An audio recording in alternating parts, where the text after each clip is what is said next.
John refuses to play Beatles songs. What happens next shocks entire audience. Madison Square Garden, New York City, March 13th, 1975. 20,000 people packed into that arena didn't know they were about to witness the most controversial moment in rock and roll history. John Lennon was standing backstage, hands trembling. Not from drugs, not from alcohol, from fear. Fear of what he was about to do. The crowd outside was chanting, "Beatles, Beatles, Beatles." They always chanted that. Every show, every city, every single time. Like he was still that mop-top boy from Liverpool. Like the past decade hadn't happened. Like he hadn't died and been reborn 1,000 times since then. John looked at his reflection in the dressing room mirror.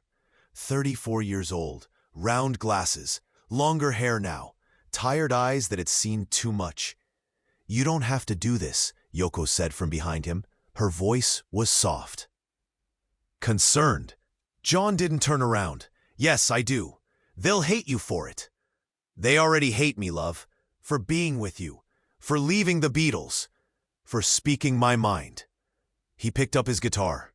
A Gibson Les Paul Jr. Not the Rickenbacker that screamed of Hamburg and Cavern Club dreams. This was different. This was his. "What they don't understand," John said, his Liverpool accent thicker now, raw with emotion, "is that I'm not refusing to play those songs because I hate them." "Then why?" John finally turned to face her. His eyes were wet. "Because if I play them tonight, I'll remember who I used to be, and I can't go back there. Not tonight, not ever."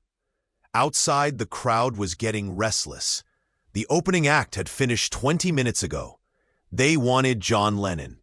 But more than that, they wanted the Beatles. They wanted yesterday. And John was about to tell them that yesterday was dead. The stage manager knocked on the door. "5 minutes, Mr. Lennon." John nodded. Took a deep breath. He was about to walk into the biggest storm of his life. And this time, there would be no Paul, no George, no Ringo to share the weight. This was all him. The walk to the stage felt like a funeral march. John Winston Lennon was born in chaos.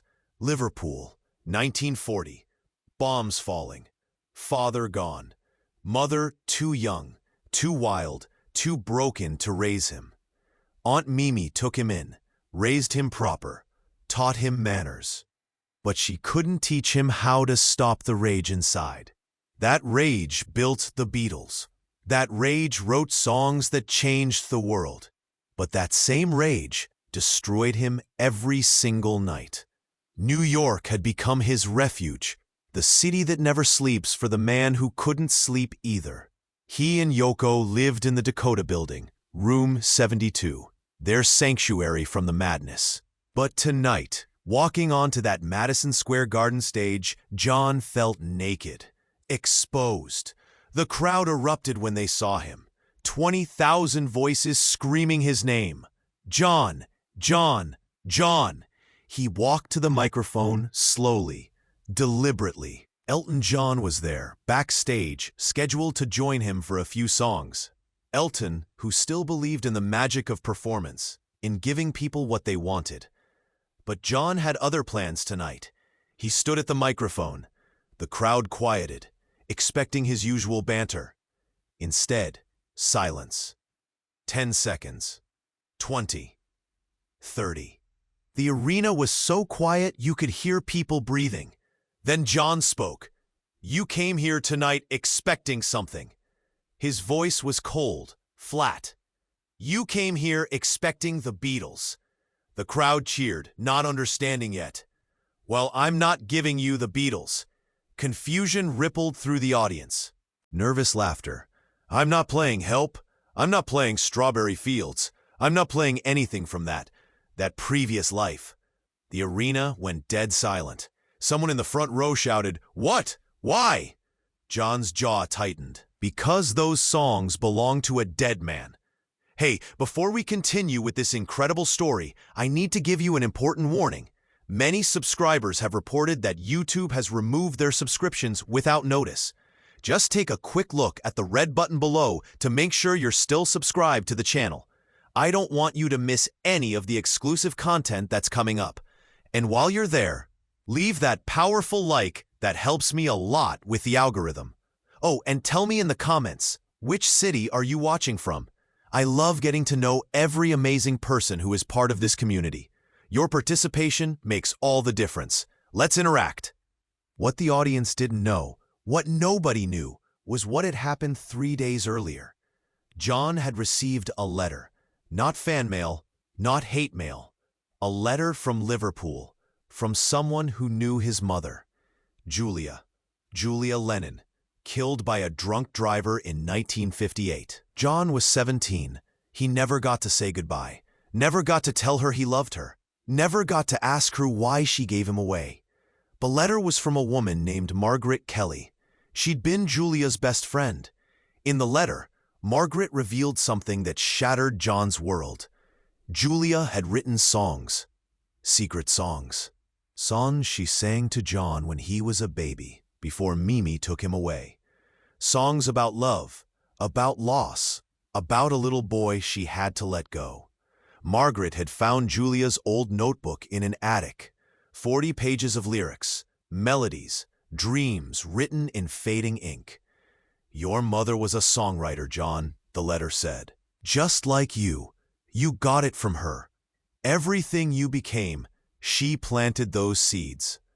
John had spent 3 days reading that notebook. 3 days crying. 3 days realizing something terrible. Every Beatles song he'd ever written, every melody that made him famous, every word that millions sang along to, they were echoes of his mother's voice. Songs he'd forgotten he'd heard as a baby. Lullabies buried so deep in his subconscious that he thought they were his own creations. He'd been singing his mother's songs his entire life without knowing it. And now, standing on that Madison Square Garden stage, John couldn't perform them anymore because every note reminded him of what he'd lost. "Those Beatles songs," John said into the microphone, his voice breaking, "they weren't mine. They were never mine." The audience didn't understand. How could they? "They belong to someone I never see again, and every time I sing them, I'm pretending she didn't exist." A woman in the third row started crying, not from joy, from the pain in John's voice. "So tonight," John continued, "I'm going to play songs that are actually mine. Songs about truth, songs about now, songs about being alive in 1975, not trapped in 1965. The crowd was restless. Angry murmurs. Some people started booing. John didn't care anymore. He'd spent 20 years being what everyone else wanted. Tonight, he was going to be himself, even if it destroyed him. John started playing. Not a Beatles song, not even close. He played Mother, that raw, primal scream of a song he'd written after primal therapy. After confronting all his demons. "Mother, you had me, but I never had you." The crowd didn't know how to react. This wasn't fun. This wasn't nostalgic. This was pain set to music. Some people started leaving, walking out, demanding refunds. But others stayed frozen, listening, really listening. Because what John was doing on that stage was something rarely seen in rock and roll. He was being completely, devastatingly honest. After Mother, he played Isolation. Then God. God is a concept by which we measure our pain. When he got to the line, "I don't believe in Beatles," half the arena booed. The other half sat in stunned silence. John's band looked terrified. They'd rehearsed Beatles songs. They were prepared for a greatest hits show. This was something else entirely. This was a public breakdown, an exorcism. Between songs, John talked, rambled, confessed. "You want to know why I really left the Beatles?" he said, sweat pouring down his face. It wasn't because of Yoko. It wasn't because of creative differences. He paused, looking out at thousands of faces.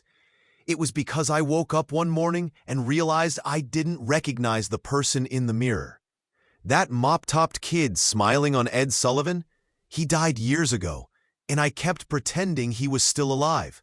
A man in the audience shouted, "We don't care about this! Play the hits!" John stopped, stared directly at the heckler. "The hits," John said slowly, "are lies. Beautiful lies. And I'm tired of lying." The tension in the arena was suffocating. Elton John, watching from backstage, later said, "I thought there was going to be a riot. I've never seen an audience so divided. Half wanted to kill him, half wanted to save him."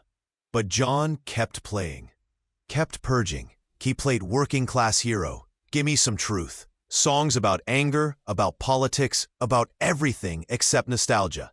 And slowly, something strange started happening. The people who had stayed, the ones who hadn't walked out, started really listening. They started hearing the pain beneath the noise. They started seeing John Lennon not as a Beatle, but as a human being. Broken, scared, desperately trying to find meaning in a world that wanted him to stay frozen in time. 2 hours into the concert, John stopped playing. He sat down on the stage. Just sat down, legs crossed, like a child. The audience didn't know what to do. "I need to tell you something," John said into the microphone, his voice barely a whisper. 3 days ago, I found out that my mother was a songwriter. My dead mother, the one I barely knew. The arena was completely silent now. She wrote songs, beautiful songs, and when I was a baby, she sang them to me. Then she gave me away, and I forgot. I forgot everything. Tears were streaming down John's face now. No attempt to hide them. But my brain didn't forget. Somewhere deep down, those melodies stayed. And years later, when I started writing songs with Paul, those melodies came back. Changed, different, but hers. He looked up at the audience. "So when you ask me to play Beatles songs, you're asking me to sing my mother's ghost. You're asking me to pretend that I created something that was actually her gift to me." A woman in the front row stood up. She was crying too. "Sing them for her then," she called out. "Sing them to remember her." John shook his head. "I can't. If I do, I'll break. I'll shatter into a million pieces and I'll never come back." The silence was deafening. Then, from somewhere in the middle section, someone started singing. Softly, tentatively. It was a Beatles song, but not the one you'd expect. "In My Life. There are places I'll remember all my life." One voice became 2, then 5, then 20, then hundreds, then thousands. The entire arena began singing. Not to John, for John. They were singing his mother's ghost back to him. Gently, with love. John sat on that stage, head in his hands, completely overwhelmed. This wasn't what he'd expected. He'd expected anger, rejection, hate. Instead, the audience was giving him the one thing he'd never had: permission to grieve. When the song ended, John stood up slowly, wiped his eyes. "Thank you," he whispered. "Thank you for understanding." But then something happened that nobody anticipated. A man rushed the stage. Security tried to grab him, but he was fast. He reached John before anyone could stop him. Not to attack, not to hurt. He handed John something, a piece of paper. Then security dragged him away. John unfolded the paper with shaking hands. "Read it. Read it again." His face went white. The note said, "Julia Lennon was my aunt. I have recordings of her singing. She wanted you to have them. She loved you. She never stopped loving you. Please call me." There was a phone number at the bottom. John stood frozen on that stage. 20,000 people watching, waiting. He'd spent his entire life believing his mother abandoned him, that he wasn't enough, that he was unlovable. And now, in the middle of the biggest professional crisis of his career, The universe was telling him something different. She loved him. She always loved him. John walked off stage without saying a word. The audience sat in confused silence. Backstage, Yoko was waiting. "John, what?" "I need to make a call," John said, his voice hollow. "I need to make a call right now." He found a phone, dialed the number with trembling fingers. A man answered. "Hello? This is John Lennon. You gave me a note." "Oh my God." "John, yes, I'm Thomas Kelly, Margaret Kelly's son. My mother, your mother's friend, she passed away last year. But before she died, she gave me something to give to you." "Recordings?" John's voice cracked. "Yes, cassette tapes. Your mother recorded herself singing 16 songs. She recorded them in 1957, a year before she died. She told Margaret, 'If anything happens to me, make sure John knows I loved him. Make sure he hears my voice telling him that.'" John couldn't breathe. "Why didn't anyone give them to me before?" "Margaret was scared. She thought it would hurt you more. But before she died, she told me, he needs to know. He needs to hear her voice. Find him. Give him his mother back." John was sobbing now, full, body-shaking sobs. "Where are you?" John managed to say. "I'm here, in New York. I came to your concert hoping to get this to you. I've been trying for months. But come backstage. Now. Right now." 20 minutes later, Thomas Kelly was sitting in John's dressing room, holding a small box. Inside, 16 cassette tapes, each labeled in Julia's handwriting. "Songs for my John." John didn't open the box immediately. He just stared at it. His mother's voice, waiting for him for 17 years. "The concert," Yoko said gently. "The audience." "I don't care about the concert," John said. "I don't care about anything except hearing her voice." He looked at Thomas. "Can you stay while I listen?" "Of course." Inserted the first tape into a cassette player. Static, crackling. Then, Julia's voice, clear, warm, alive. "Hello, my sweet John. Mummy's here. Mummy's always here." John Lennon, the man who'd performed for millions, the man who changed music forever, collapsed into Yoko's arms. And for the first time since he was 17 years old, he let himself be a son. John never returned to the stage that night. The concert ended in chaos. Some fans demanded refunds. Others understood something profound had happened. The newspapers the next morning were brutal. "Lennon walks out on fans. Has John Lennon lost his mind?" The night the music died, Lennon refuses to perform, but John didn't read them. He spent 3 days locked in the Dakota apartment, listening to his mother's tapes. 16 songs, lullabies, love songs. One called My Little John, that destroyed him completely. In it, Julia sang about giving him away, about how much it hurt, about how she hoped he'd understand one day that she did it because she loved him, not because she didn't. "Some mothers show love by holding on," she sang. "I showed mine by letting go." On the 4th day, John emerged. He called a press conference. Every major outlet was there. He looked different, lighter somehow, like a weight had been lifted. "I owe you all an explanation," John said into the microphones. "What happened at Madison Square Garden wasn't a breakdown. It was a breakthrough." He paused, choosing his words carefully. "I've spent my entire life running from my past, running from my pain, running from my mother's memory. But I'm done running. I'm done pretending that those Beatles songs are just entertainment. They're more than that. They're pieces of my mother, pieces of my soul, and I need to honor that." A reporter asked, "Does this mean you'll never play Beatles songs again?" John smiled, a real smile, not the sarcastic smirk, something genuine. "I didn't say that. I said I won't play them the way I used to. If I perform those songs again, it'll be with truth, with understanding of where they came from. And if the audience doesn't accept that, then they don't accept me. And that's okay. I've spent 40 years trying to be what other people wanted. I'm done with that now. 3 months later, John did another concert. Smaller venue, the Beacon Theater. 3,000 people instead of 20,000. He played Beatles songs that night, but differently. Before each one, he told a story about his mother, about memory, about how music is sometimes a bridge to the dead. When he sang In My Life, he dedicated it to Julia Lennon. When he sang Julia, he cried, and the audience cried with him, because what John had discovered that night at Madison Square Garden was something profound. The audience didn't need him to be perfect. They needed him to be real.